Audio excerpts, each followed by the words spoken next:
From the Whiskey Tangent Studios in Marlton, New Jersey, this is Whiskey Tangent News. Hey everybody, this is Ed from the Whiskey Tangent Podcast, here with another edition of Whiskey News. Woo! And joining me, as always, is Scott. Hey everybody. And here's what we're going to get into. We have 7 news stories for you this month. 3 will be industry news, 2 are going to be financial stories, and then we have 2 for the competition circuit. After that, we're going to tell you all about our epic whiskey trip to New York City with the Global Whisky Challenge. Then we're going to tell you about the 16 new whiskeys that you can buy this month. June's a big month for whiskey buying. Yeah, it really is. And then what we're doing in the podcast coming up in July. So Scott, take us through the stories. All right. It is June 2024, and here's all the news that's fit to drink. In industry news, from AP News, Dueling Kentucky Bourbon Trails have merged.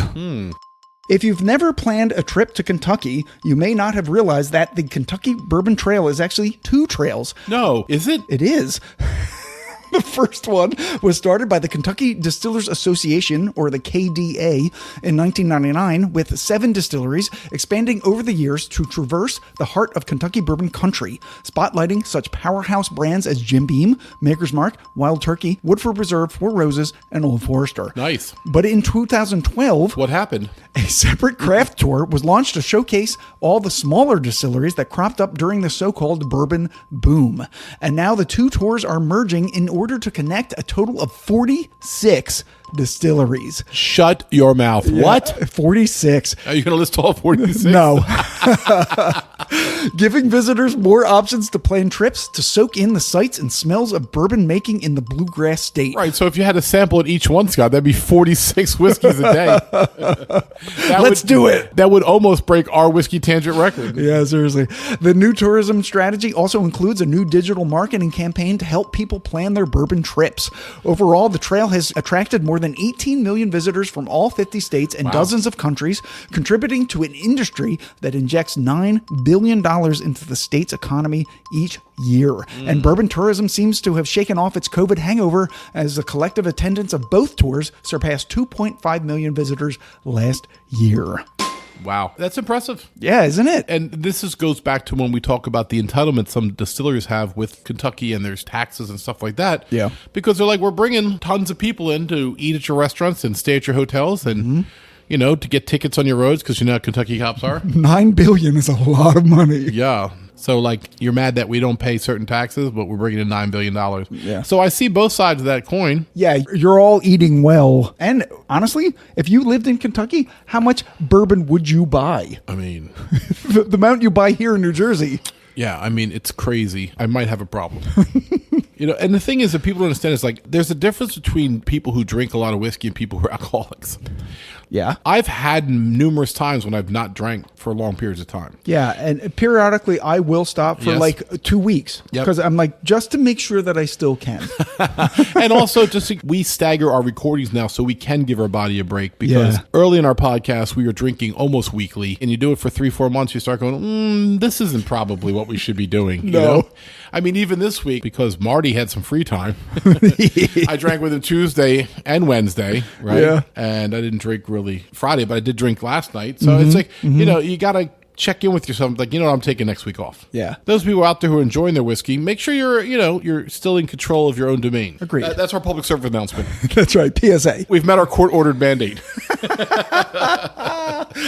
All right, so the second story we have in industry news is from Whiskey Advocate. Also has to do with the Bourbon Trail. New Wild Turkey Visitor Center celebrates Jimmy Russell. Nice. Yeah, late last month, Wild Turkey opened the newly remodeled Jimmy Russell Wild Turkey Experience. Named, of course, after their longtime legendary master distiller. The 12,000 square foot space features a new gift shop, tasting room, and bar, as well as an outdoor deck with views of the Kentucky River and a lounge called Generations that focuses on mixology. The new facility also includes a walkthrough video corridor that showcases the history and evolution of bourbon, how the whiskey is made, and key moments in Wild Turkey's saga. The expansion and remodeling comes amid a continued boom in traffic along the Kentucky Bourbon Trail and is part of an overall plan by the Campari Group, Ooh. who bought the Wild Turkey brand back in 2009 to invest $160 million in a new distillery that will produce an additional 5 million proof gallons, boosting their total capacity to 14 million proof gallons per year. And even better, lucky guests could get a chance to chat with the 60-plus year veteran Jimmy Russell himself, who is said to be a frequent presence at the facility. Yeah, they call him the Buddha of bourbon and the master distiller of the other master distillers. Oh, nice. So basically a master distiller's master distiller. Yeah. Master! He's probably the most famous master distiller in the industry right now. Certainly. He certainly doesn't have the same schedule he had years ago because his son has taken a lot of it on, but he's still there. He's still working. He's still creating. And yeah, I mean, if I could pick, who could I have lunch with? Jimmy Russell would be at the top of my list as far as whiskey goes. Yeah. He's forgotten more about whiskey than we have. Seriously. I mean, there was a time back in the 70s that the regular Wild Turkey was kind of like a punchline. You know what I mean? Like Old Crow, Wild Turkey, Old Granddad. And then they just build on that. And I will say, the 101s, people always ask, what's a great bargain whiskey? Me and Scott get that all the time. What's a great bargain? Well, a 7-year 101, rye or bourbon? Yeah. And then with the advent of the Russell's Reserve that Greg Snyder put in production to honor Jimmy Russell, Wild Turkey took a step up, and then Long Branch, and then the Rare Breed. They've been putting out better and better stuff every year. Yeah, they've been doing a lot of distiller select stuff and a lot of extra oak things and extra aged. Yeah. Iconic distillery with iconic whiskeys. Oh, I love that. Yeah. So the third and final story that we have in industry news is from the Robb Report. I thought this was super interesting. Yeah. Jim Beam Black gets an upgrade. Ooh, I want to hear about this. Yeah. If you've been busy hunting down unicorn bottles and looking for higher age statement whiskeys over the past few years, as Ed and I have, it may have been a minute since you've tasted any of the core Jim Beam lineup. But the folks at Beam just provided a good reason to come back by upgrading Jim Beam Black with a 7-year age statement. First released in 1978, Jim Beam Black actually bore an 8-year statement. That's what I thought it was. Yeah, but it was removed in 2015 in favor of the words extra aged when stocks of their 8-year whiskey ran out and they began blending bourbons aged only 5 to 6 years. But now, not only has Jim Beam Black's age increased, its proof has increased as well. Oh my God, what's the white label then? Like a day? It's like 2 years? Shade. Yeah. So its proof increased from 86 to 90, nice. Resulting in a vast improvement of the liquid inside the bottle. The nutty, grainy Jim Beam character is still there, but it's augmented with toasted bread, fresh berries, black pepper, rum raisin, cocoa powder, and caramel. Of course, Jim Beam Black isn't the only Beam label to get a new age statement. Over the past few years, Knob Creek added 12, 15, and 18-year versions to its bourbon lineup after its core 9-year returned, plus a 7-year rye and, spoiler alert, a 10-year rye.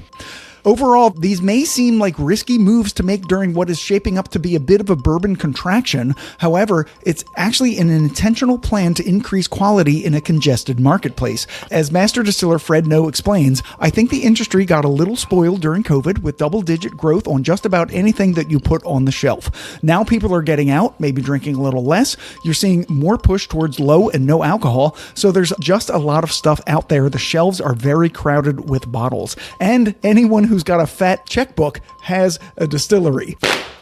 Shade. But to whiskey enthusiasts, having a glut of good higher aged bourbon is actually a feature, not a bug. Yep.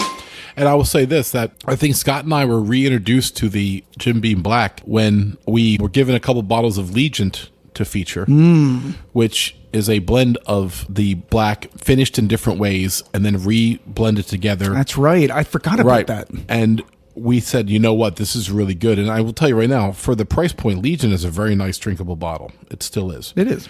And yeah, I mean, if it's better now and it's high, I'll take another look at it because I want to like it. I'd really love to taste the extra aged version of the Jim Beam Black that we've had for a while and the new version of 7 and see if it has actually improved, as they're saying. I mean, absolutely. That's I'm a sure short we right can there. find an old artfully aged one out there. So yeah, if you're Jim Beam white label, maybe just take a little bit of a step out of your comfort zone and try the 7-year. Right, put $4 more on the counter. That's right. Or 10. And or whatever it is. Try a better bottle. All right. So what we're doing now is financial news. Yes.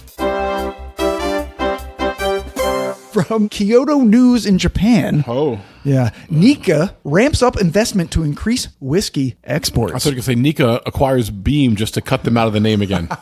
They want to do it too. There's a company that I've never had a terrible whiskey from. Yeah. I mean, I've only drank 3 of them, but they've been great. Yeah, exactly.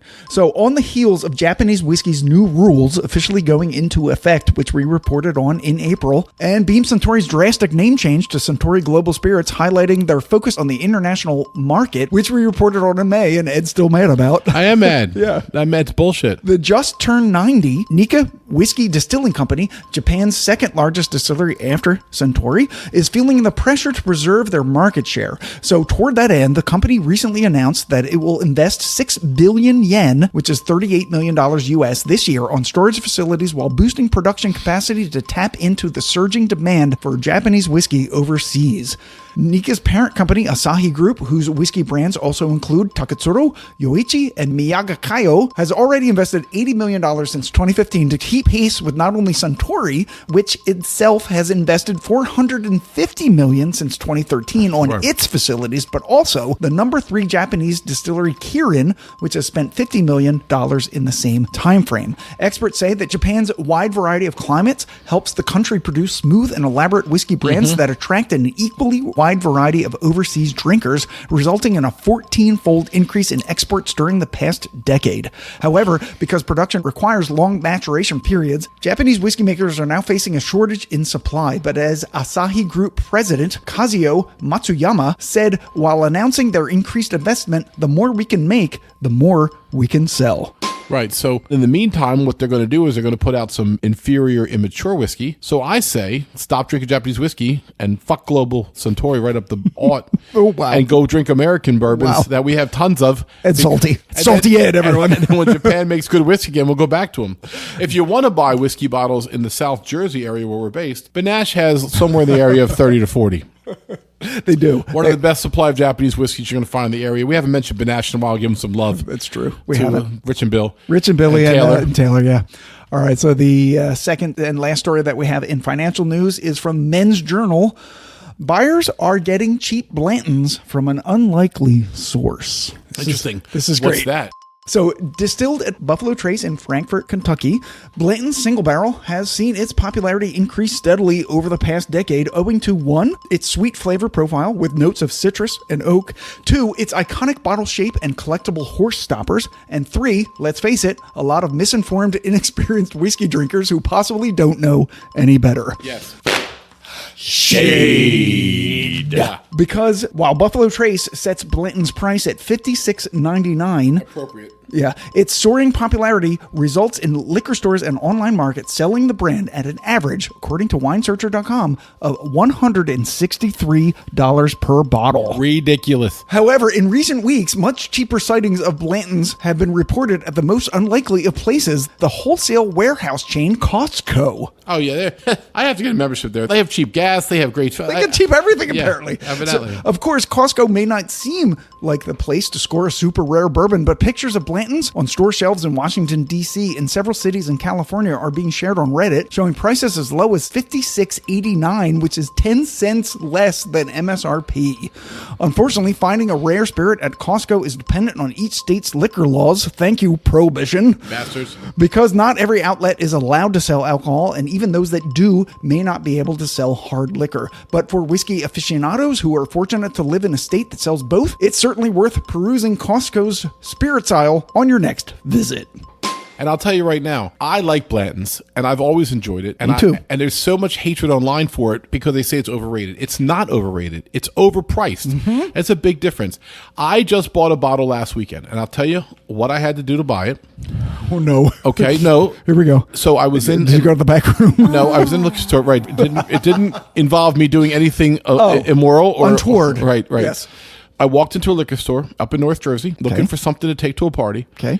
And there on an end cap was Blanton's wrapped up with another whiskey in like some plastic cellophane. Interesting. So it was a bottle of Blanton's and a bottle of this whiskey called Coalition. Coalition. They also had, I'll tell you what, they also had Eagle Rares wrapped up with the Distiller's Select from Ezra Brooks 99. Okay. Yeah. So the liquor store is intentionally packaging things together. Right. So the Blanton ones I bought was $139 for both bottles. Okay. And I looked at the coalition online and it's around $70. So yes, is it a little bit more than I want to spend for Blantons? But so you got it for $60-ish. I mean, let's call it 70. Okay. 70 for each. Okay. And it gives a coalition for Scott and I to try, and it looked pretty good. It looked pretty interesting. Yeah. I don't know if I did I even tell you this. No, you didn't. Oh, I didn't tell tell me. you. I didn't tell me you done Blantons. I don't even know you anymore. Right. I drank the whole thing with breakfast yesterday. No. So I do have a bottle of Blanton's. We can drink that when you come to my house. All right, great. All right, just wear something pretty. I will. I'll decide if you're worthy. All right, so the next thing we have is the competition circuit. What's that about, Scott? Okay, so if you will recall, about 18 months ago, we did our Whiskimentary on tasting competitions in which we featured 6 different ones comparing and contrasting their awards, judging processes, etc. Last month, we reported on the winners of one of those events, the San Francisco World Spirits Competition, and this month, we're reporting on some of the winners of 2 other awards that we featured, and the second one of which we actually got to attend. Nice. Yeah. So the first story I have is from Retail World magazine. Grocery store whiskeys win SIP awards. After being put to the ultimate test by over 300 spirits enthusiasts, the exclusive Highland Scotch whiskey range, bottled and sold by the international grocery chain Aldi, What? Aldi, has been recognized at the 2024 Spirits International Prestige Awards, aka SIP Awards. Experts assessed more than 1,300 spirits across various categories, judging them based on aroma, taste, and finish, awarding Aldi's whiskeys 1 platinum medal and 2 golds. The platinum was won by their Highland Earl Scotch, and the golds were won by their Highland Green Blended Scotch and Highland Black 8-year-old Scotch. Oh, so these are all Scotches then? Yes. Pretty impressive. Okay. Yeah. All 3 bottles received extra recognition with the additional honor of the Consumer's Choice Award, presented only to barrels who consistently impress the panel of judges by winning in their respective categories for 2 consecutive years. Said Aldi's buying director Paul Handley, "We are thrilled to celebrate our exceptional range of whiskey with prestigious global award wins against top shelf spirits. Delivering the highest quality liquor at the most affordable price point is our top priority." And what is that price point? As low as $36.99. But unfortunately, none of these whiskeys are available in American Aldi stores yet. Oh, so where's Aldi based at? Germany. Once again, the German whiskey market that we refuse to highlight. We talk about doing it, but we refuse to do it. It's been 2 years now. Someday we will do it. Germany has moved up as our viewership, right? Where are they, Scott, roughly? Germany? I don't know. Yeah, but they're top 10 now. Oh, they are. They're begging us to come and give them attention. We're like, no, Germany, no. They're begging, yes, guys, we'll do some German whiskeys now. You're known for beer. Go enjoy Oktoberfest. Shut the fuck up. Random Belligerents. Slightly racist edition. Wow. Wow. So the second and final story that we have in competition circuit, and it's actually the last story that we have because it dovetails into our New York City trip. The Whiskey Tangent podcast crashes the finals of the Global Whisky Challenge. And by crashes, he means invited. Well, that's true. Whiskey Mogul Media, a division of Wine Country Network, publishers of Wine Country International magazine, and a global leader in producing professional beverage competitions for wines and spirits, has completed the world's first beverage competition that separately evaluates whiskeys made within 3 geographical regions of the world. The first region is UK and Europe, the second is Asia and Oceania, and third is the United States, Canada, and Mexico. The 3 competitions all took place in Denver, Colorado, where a seasoned team of international spirits judges tasted whiskeys double-blind and scored products based on a proprietary 100-point rating system. I had money on the Mexican whiskey. Did you? No. Oh. Medals were awarded to any whiskey that scored an 80 or above. So bronze was 80 to 84, silver was 85 to 89, gold was 90 to 94, and double gold was 95 to 100. And they only had 13 whiskeys that met that criteria. Right. And then they came up with the top of the international, right? Right. So then on June 10th in New York City, 4 judges gathered to taste the top 9 point winners, which ended up being anything that scored 96 or above. Nice. So So this is the Amoric Sherry Cask Finish Single Malt from France. Okay. Bastille Single Malt, also from France. Garrison Brothers Guadalupe Port Finish Bourbon from Texas. Imperial 12-year blended Scotch from Scotland. Lag Single Malt Coracravi Edition. It's sherry finished from Scotland. Stranahan's Sherry Cask Single Malt from Colorado. Weller Full Proof from Kentucky. Von Payne Reserve Cask Bourbon. That was the one that had the gargoyle stopper. Yes, yep. That's from Florida. And the William LaRue Weller from Kentucky. And as Ed and I watched, the 4 judges evaluated all 9 against each other, ultimately selecting the 3 best of show, first, second, and third place winners. But before we tell you who won, Ed's going to tell you why we were there in the first place. Right, so we had done the Whiskeymentary on whiskey competitions, and we had developed a relationship with Christopher Davies, and he said that when they got to the finals, he would invite us to the finals, and we're like, oh, that's great. A lot of people tell us a lot of stuff, Chris, and they don't do it. But Chris did. He sent us an email, said, hey, man, we're going to be in New York. Why don't you come up? And it's so awesome of him. We had such a great time. We went there, and the 4 judges, Ted Palmer, he was the original owner of Roundhouse Distillery and Boulder Spirits. He started out as a brewer up in the Seattle area, I think a place called Pyramid, if I'm not mistaken by my memory. And then Larry Wilcox is a sommelier, and he has tasted over 2,600. Did I get that right? Yes. Different spirits, not just whiskeys, but scotches. I mean, besides being a sommelier, he also has tasted 2,600 spirits. Oh, yeah. He had this huge spreadsheet that he was talking to me whiskeys about. And tequilas and vodkas and rums. I mean, he is an amazing resource. Nick Post owns a hop farm, and he is a certified International Wine and Spirit Guild master, and he's been a judge since 2006. And then John, his last name is Odie. O-D-D-E. Right. He owns Burns Pub in Colorado that has 500 whiskeys on hand. Yeah. So these guys were true masters of their craft. Yeah. And along with Christopher Davies, the owner of the competition, and his wife, Darcy, we watched them finish the judging. And then we had a lovely lunch where we got to talk with them. We went down to the 9/11 memorial.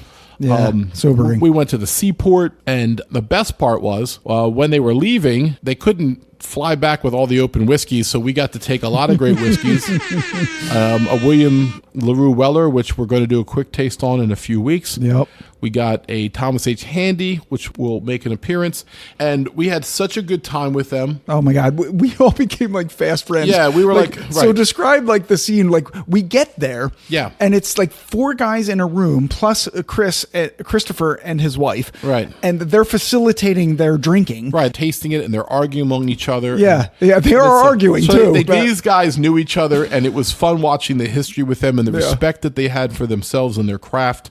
So the first thing we did is Chris gave us the Amoric. Right, the French whiskey finished in sherry cask. It was delicious. Now, we were a little bit crunchy that morning. I'll tell you why, because the night before. So we're going to take a tangent now onto what happened the night before. Yeah. So that was on a Monday. We arrive on Sunday, and we ended up going near the Sandy Hook area to the place called the Highlands, and we jumped a ferry. Oh, take the ferry. Yeah, we took the ferry right into Pier 11 in Wall Street. It's a great way to get to New New York. It was a wonderful way to go into the city. We had such a good time. We arrived in New York, walked 9 minutes to our hotel, checked in, and then we just started drinking. So, I mean, our hotel was a rooftop bar. 26 stories this building was. So, Rainforest Rooftop Bar in Manhattan, and they had great food, and our waitress was Tatiana, and she was lovely. And then we went out and we went to Stout's Bar, where Nick and Catherine, nicknamed Cat, if friends with her, like we became friends. Yes, we're friends. Hi, Cat. First, we're going to drink 1 whiskey in each place, and hit a lot of bars, but that fell off the rails, and you'll see what happens. So the Turcano Irish whiskey and sherry finished, which was very, very scotchy to me for an Irish whiskey, but it was very good. We went to Ryan McGuire's, another bar. The bartender was Michelle. She gave us a pour of Lost Irish and another one of Method and Madness. Yeah, and she gave us extra pours because we were on the podcast. Because their pours were 1.5 ounces, and she gave us 2-ounce pours. Right, so we scored an extra half-ounce pour because we're famous. But anyway, so then we got lost going to our next bar, which was the Dead Rabbit. Yeah. We took a wrong turn around the block, and on the other side of the block was Francis Tavern, which has been there for like 200 years. We're like, we have to go in here. We're like, this is so crazy. And we met Justin, the bartender, and a very friendly waitress named Emma. Yeah. And we drank the Green Crest, the Slane's Legacy of 81, and they have a Dingle whiskey bar that's open Tuesday to Saturday that has somewhere in the area of 400 whiskeys. Right. So, of course, we were there Sunday and Monday. Right. So we couldn't even go there. Then we went finally to our last bar, the Dead Rabbit Bar. Oh, such a fun place. Elizabeth was an amazing bartender. Elizabeth. She was like a movie character. She really was. And we drank the Powers, John Lane, the J.J. Corey Dead Rabbit collab that the bar did with J.J. Corey. Yep. The Dead Rabbit Irish Whiskey collab that they did with someone else I can't remember.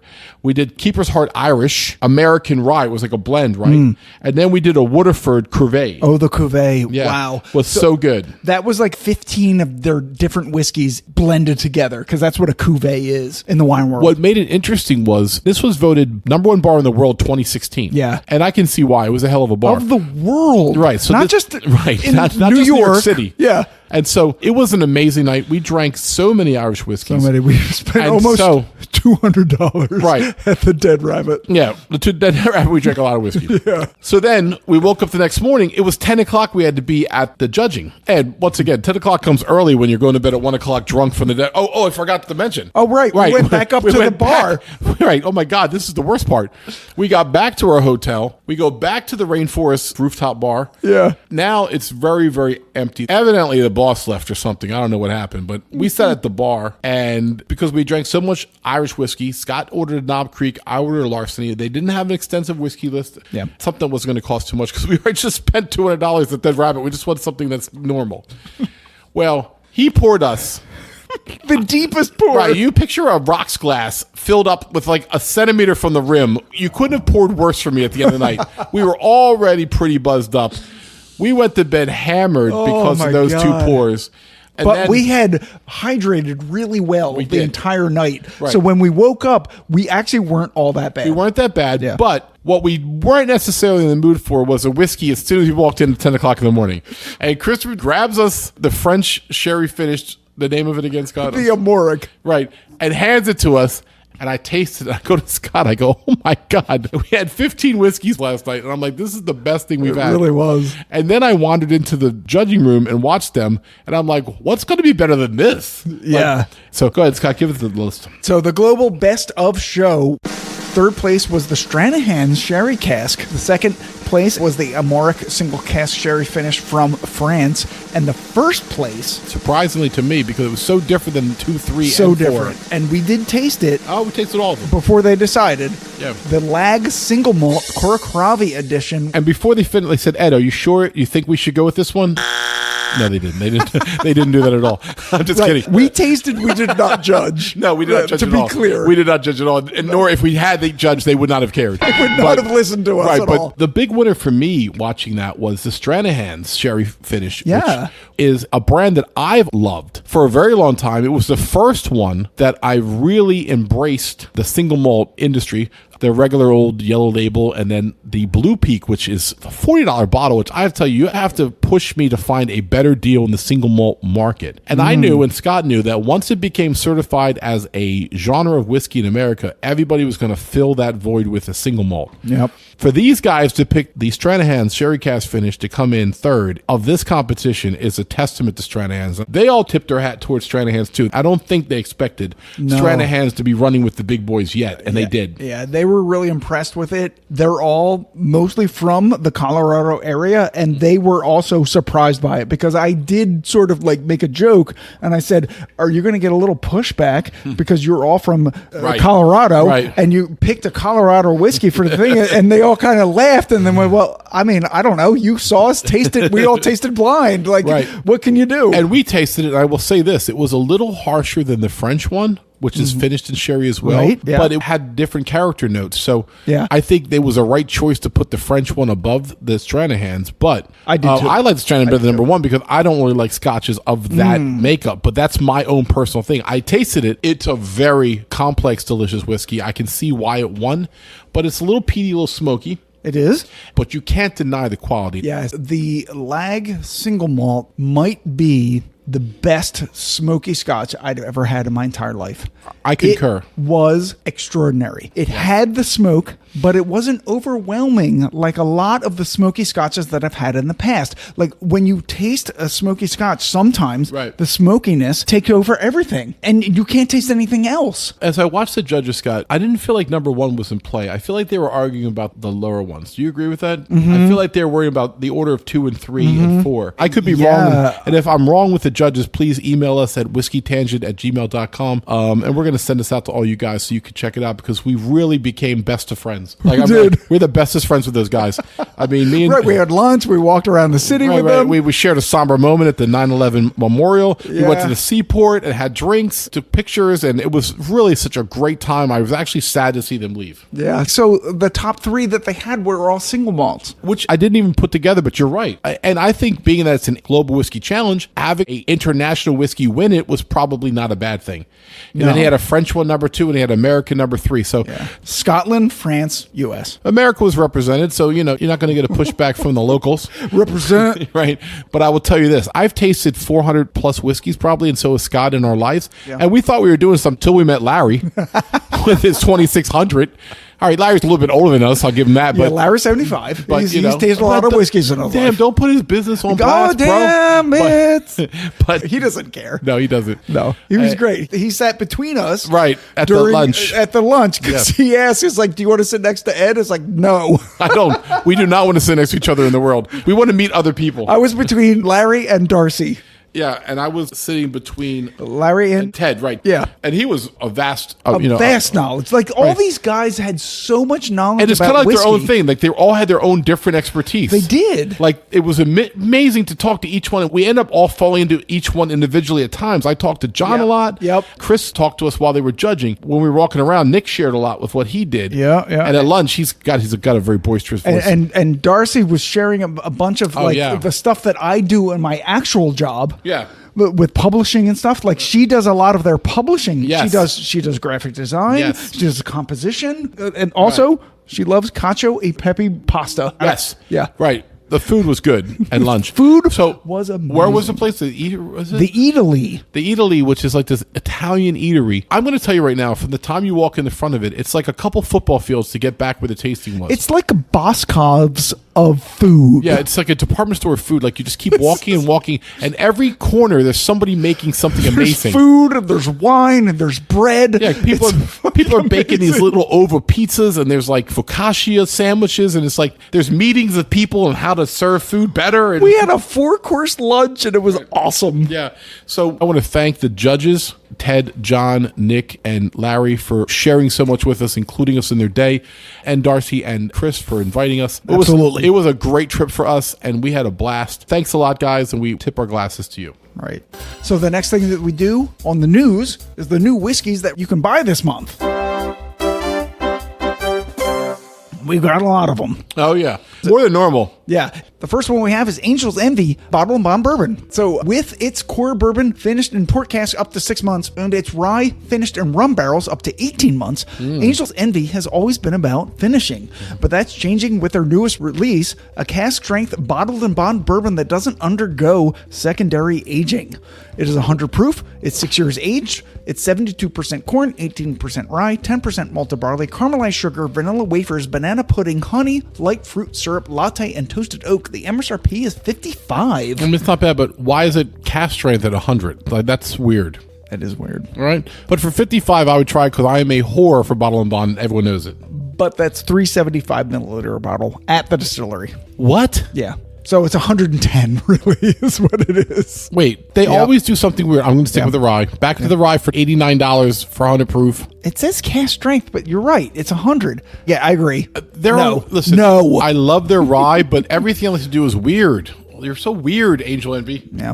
All right, so the second whiskey that we have is Crown Royal Single Malt Canadian whiskey. I told you, everybody's getting in on it. Yep. Top Canadian whiskey label Crown Royal, best known for blends and flavored whiskeys, has now entered the single malt arena. It's 90 proof. It's 10 years aged. It's 100% malted barley, vanilla, banana, caramel, apple, and cinnamon. The MSRP is $55. I mean, I'll try it for sure because I love the XO. We drank their 16 year a year ago. Yep. I think Crown Royal does a nice job at what they do. Plus, I feel like it's rescued me so many times when I've been out at bad whiskey bars. Yeah. Where it's like I have Jack Daniels, White Label, Jim Beam, There's or nothing to drink. Crown Royal. Yep.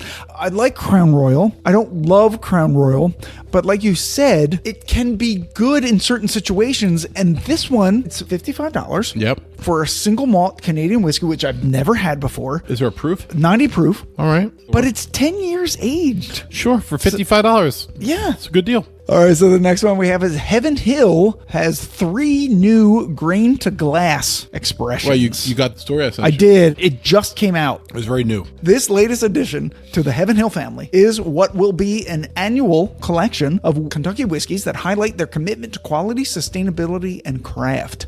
The initial launch features 3 new mash bills, a bourbon, a wheated bourbon, and a rye whiskey, all aged at least 6 years and all using a very specific variety of corn called Beck's 6158, a non-GMO hybrid that has a higher starch content and grows best in central Kentucky climate. So their grain to glass bourbon is 107 proof. It's 52% corn, 35% rye, 13% malted barley. There are no tasting notes that I could discern yet. This is very new. Yeah. Grain to glass wheated bourbon. It's 121 proof. Ooh. Yeah, we're going up. Oh, boy. 52% corn, the same as the grain to glass bourbon, but instead of the rye, it's 35% wheat. 13% malted barley. Again, no tasting notes. The grain to glass rye barrel proof is 123.2, 63% rye, 24% corn, 13% malted barley. By the way, none of these mash bills are any of Heaven Hill's regular mash bills. It's a massive amount of wheat for their wheated bourbon. Yes. The MSRP for all 3 of these is $99, but it's in a 700 milliliter bottle. I mean, that's not crazy to me for what I'm reading. Yeah, I'd agree. Yeah, it's I'd not agree with crazy that. to me. Yeah. Though I'm concerned about the American need to go to the European 700 milliliter and not change their prices. Like, you're taking an airplane bottle away, but you're keeping the price the same. Like, we're not going to notice. We're noticing. We notice, for sure, because we're doing this, but the consumer may not, because as we saw with the Jack Daniel's new expressions, the bottles look close. I mean, 50 milliliters isn't going to kill you. It's just one more drink. Right, but if they're asking to pay another $12 for it. Right. We're noticing then. Yeah, we're noticing. All right, so the next one we have is, Bitches. as I alluded to earlier, the Knob Creek Rye 10-year. Oh. Yeah. Last year, the flagship Knob Creek Rye received a 7-year age statement, and now there's a 10-year that highlights what 3 additional years in the barrel can do. It's 100 proof.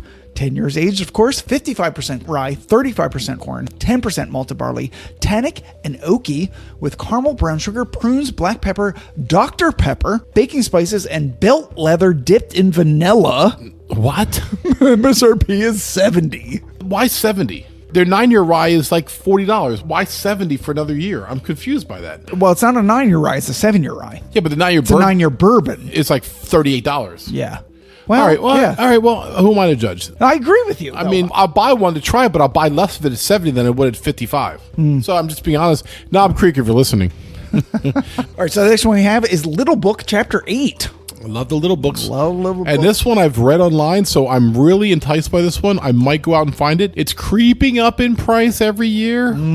So it's on the edge for me. But go ahead, Scott. Tell us what it is. Nicknamed The Path Not Taken. Yes. Little Book's latest annual release is a deep dive into American rye. You'll love that. Yes. With master distiller Freddie No having blended 7 rye-forward whiskeys, an 18-year high rye bourbon, an 11-year straight whiskey, a 7-year rye malt whiskey, 3 5-year ryes, and a 4-year rye. It's 118.2 proof. The mash bill is not disclosed for obvious reasons, because who can deal with that mess? Red pepper, cinnamon, nutmeg, ginger, char, mint, dill, caraway, butterscotch, toffee, peanut brittle, candied pecan, coconut, and chocolate. I've had a lot to drink tonight, but I think I'm going to go get this. MSRP $150. That's right on the edge. Right. I'm willing to give it a shot. I'll go look for it tomorrow. The next one we have is New Riff has 2 new expressions. New Riff, we love New Riff. Never been disappointed by a new Riff. Yeah. And once again, most of those are price pointed around 45 to 50. And let's hear what they have coming out, Scott. Although New Riff is only 10 years old, it hasn't stopped its distilling team from considering what their whiskey might have been tasting like if it was made more than a century ago. Oh, wow. Which is what their new line, Old New Riff, aims to explore by utilizing meticulous 19th century cooperage techniques, heirloom grains from that era, and vintage mash bills to introduce rare, exceptional flavors to the 21st century. This is so cool. So they have the Old New Riff bourbon and an Old New Riff rye. The bourbon is 100 proof, 6 years aged, 60% heirloom corn, 26% Balboa rye, 14% malted barley caramel, roasted nuts, brown butter, cocoa, rye spice, dried herbs, licorice, and coffee. The Old New Riff Rye is also 100 proof, also 6 years aged. 65% Balboa Rye, 30% heirloom corn, and 15% malted barley. Dill, sweet mint, toasted oak, cocoa, grass, rich vanilla, dark fruits, dark chocolate, and a touch of smoke. MSRP for both, $55. Thank you, New Riff, for keeping sanity in the whiskey market. They're awesome. Delicious. We'll try both of them. We'll drink them on air. We'll talk about them. Yeah. The next one is Pinhook 5-year cask strength bourbon. Interesting. Unlike some recent limited releases in the Pinhook lineup, including the Vertical Series whiskeys, one of which we covered just last week, this new cask strength bourbon will be a permanent fixture in their portfolio, joining their straight bourbon and straight rye. It's 118.2 proof, 5 years aged, 75% corn, 15% rye, 10% malted barley, molasses roasted peanuts, baked apricot, vanilla, and burnt sugar. MSRP 65. I don't think that's crazy. That's right where it should be. Yeah. I mean, the Old New Riffs are better, but... Yep, it's pretty good. Yeah. Russell's Reserve has a new expression. So there's good news and bad news for fans of Russell's 13-year bourbon. Right. Everyone makes a big deal of that one. They do. The bad news is that none of that acclaimed whiskey will be released this year. Shocking. What's up, Jimmy? But the good news is that's because the crew at Wild Turkey are giving you a 15-year bourbon instead.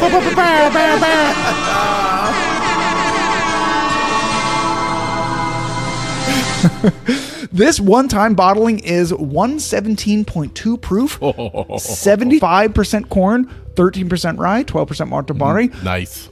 Dark cherry, fig, caramel corn, tobacco, cooked apples, clove, nutmeg, spiced pecan, dark chocolate, oak, puppy tears, and orange peel. MSRP is $250. Wow. If it was anything with a 1 in front of it, we would have danced with it. Yep. Because the 13 was what? I mean, the 13 was in the hundreds. Oh, was it? Okay. Yeah. Well, the 10 year is like 60. Yeah. So like the 15 is like $200 more? Yeah. Well, no. Isn't there a new release from Sagamore, Scott? There is. Sagamore Small Batch Rye. Nice. So this is cool. Okay, go ahead. Here we go. From its inception in 2017, Baltimore-based Sagamore Spirit has aimed to restore Maryland's pre-prohibition rye whiskey prowess. But we're doing so with MGP-sourced whiskey. Since then, they've had success adding some house-made spirits to their releases, and their first 100% house-distilled expression, a limited bottled and bond rye, debuted in November of 2021. However, this latest release represents their first own make core permanent expression. They finally have enough to be self-sufficient. Finally. 93 proof. It's 4 to 6 years aged. The mash bill is not disclosed, but they say it's a blend of high and low content rye whiskeys. Okay. Fruit forward with baking spices, caramel, honey, brown sugar, and mild oak. The MSRP is $40. Oh, yes. Yeah, I'm all over that. All over that. Can't wait to try that. Yep. I will go out this week and find it. We'll find it. I'll drive to Maryland. So the next thing we have is Teeling's Wonders of Wood. Nice. Virgin. Oh my God, it's getting hot in here. Swedish oak. Teeling's Wonders of Wood series of single Irish pot still whiskeys utilizes unique oak varieties from around the world. The first edition used American chinkapin oak. The second edition used Amburana wood from Brazil, as we covered on episode 69. And now the third edition is out, which uses oak that's regularly employed by Swedish distillers, including High Coast, which made the Berg single malt that we tasted on the Viking Whiskey episode number 71. 100 proof, at least 3 years aged. It is 50% barley, 50% malted barley, floral and citrus notes with hints of caramel, cooked barley, candied ginger, almond, treacle, light black pepper, and nutmeg. Oh, I love treacle in the morning, like on some toast. The MSRP is 100. 100? Yeah. Maybe. No, I wanted to be far back for that one. Did you? I told him to move forward, and he's like, no. Like, what? No, I'm going to be far back from that. Okay, so 3 more. Weller Millenium. So we're releasing 7 bottles for $1 million each.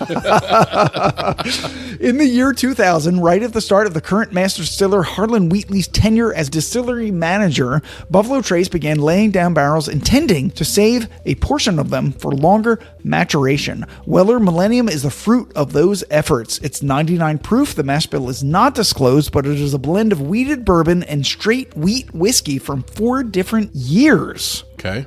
18 to 24 years aged. Yep. Creamy with notes of dried fruit, sweet vanilla, dark chocolate, toffee, Charleston Chews candies, and caramel dipped apples. The MSRP $390. Oh my God, so much higher. $1,510. No, I feel like his price is right. No, $1. Even more. No. $2,000. Keep going. No, I'm not going anymore. Keep going. No. $7,500. Well, let's buy 2, Scott. We'll send one to Larry. We'll buy 2 and go to poverty. Oh my gosh. So It's ridiculous. So we'll just send 2 to Warren Buffett and call it a day. Yeah, Warren. Hey, hook us up. But if Weller would like to send us a sample to try, we'd be happy to talk about Absolutely. We absolutely would. Thank you in advance. that. If only Woodford would put something out, Scott, that we could afford. Well, they do. However, that's the second of the 2 remaining whiskeys that we have. So the first one is WhistlePig Camp Stock Wheat Whiskey. Like you could have read them out of order. But anyway. Oh, shit. You're right. I could have. Way to think on your feet, Scott. You're totally right. No, I'm regimented. I wrote it this way. I have to do it this way. Go ahead. Cut all this out because it's already No, it's actually really funny. The WhistlePig Camp Stock Wheat Whiskey. WhistlePig's latest release is a limited edition wheat whiskey made in collaboration with Solo Stoves. What? They do so many weird collaborations, and is finished in barrels toasted by the flames of the Solo Stove bonfire model, Right. a portable smokeless fire pit made from stainless steel. It's 96 proof, 10 years aged. It's an infomercial now. 10 years aged. So this mash bill is interesting. 85% wheat, Wow. 15% rye. Okay. That's it. It's got to be. There's nothing left. Yeah, I've never heard of that mash bill at all. 85% wheat, 15% rye. That's it. Weird. Yeah. Okay. Honey, sweet tobacco, confectioner sugar, fresh cream, raisin bread, toffee, butterscotch, cinnamon, and clove. MSRP is $75. That's not crazy for them. And here's the thing. Yeah. I've never heard them have a wheat whiskey. No. So this is new. No. All right, we'll put this in our notes of things to get. Yeah. So the Solo Stove, if you want to buy it, is also $200. Oh, let's get one of them. We'll put it in Siobhan's new apartment. All right. So the last one that we have before we do what's coming up in July. And by the way, fuck you, Gabe. Don't think I forgot about you, you little bitch. Random Belligerents. It's being mean to Gabe again. Edition. Just some random belligerents. That is the definition of random belligerents. I mentioned Siobhan. I realized I haven't mentioned Gabe yet, so let's bring him in. Love you, Gabe. All right, so the Woodford Reserve Toasted Bourbon. This is really only available at their distillery, but it's such an interesting story. Well, we're talking about going there in the fall, so let's talk about that. So back in 2017, 18 barrels intended to be used for Woodford Reserve Double Oaked were accidentally filled with new make bourbon instead of already aged bourbon. But unlike Woodford's first fill barrels, which are lightly toasted and heavily charred, the double oak barrels are lightly charred and heavily toasted. So the opposite. But instead of scrapping them, they decided to see what happened. Right, the science. Yeah.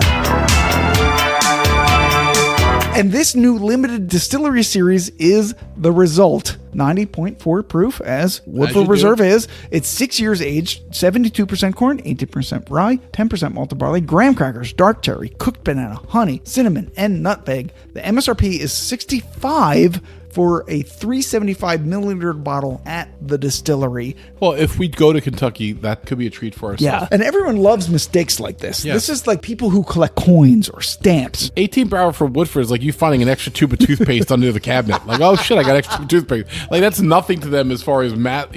I mean, what is that like? Seriously, what 3,600 bottles? Right. Not much. It's a drop in the bucket. Okay, so that's it. So what's coming up in July on the 5th of July, 7.5, we have episode 7.5, Frozen Whiskey Cocktails with the Whiskey Chicks. Yes. Haven't been on in a while, and this Yeah. was just going to be a fun episode. Yep. Aaliyah and Paula, it's going to be amazing. Yes. We've never done frozen cocktails. No, So we never have. I got to get my ninja over here. Yeah, I have a Ninja blender too. We Right. do dueling blender. Right. Dueling blenders. On the 12th, we have a quick taste of the William LaRue Weller. Right, which we acquired in our journey to New York. We mentioned they couldn't fly home with all the whiskey, and that's one that came home with us, and we did a quick taste on it. Right, we did it earlier tonight. Right. So on the 19th, we have no podcast. Right. 'Cause Give ourselves a break. We'll be sleeping. Yeah, we'll pick it off. And on the 26th, we'll be right back here doing the July whiskey news. So that's the news, Yeah. and what an amazing month it was for us. I hope you guys had a good drinking month, too. So for the Whiskey Tangent Podcast, I'm Ed. I'm Scott. I hope that this was informative for you. Go find something you feel like drinking. Enjoy your summer. We'll see you in a month for the news. Cheers, everybody. Later.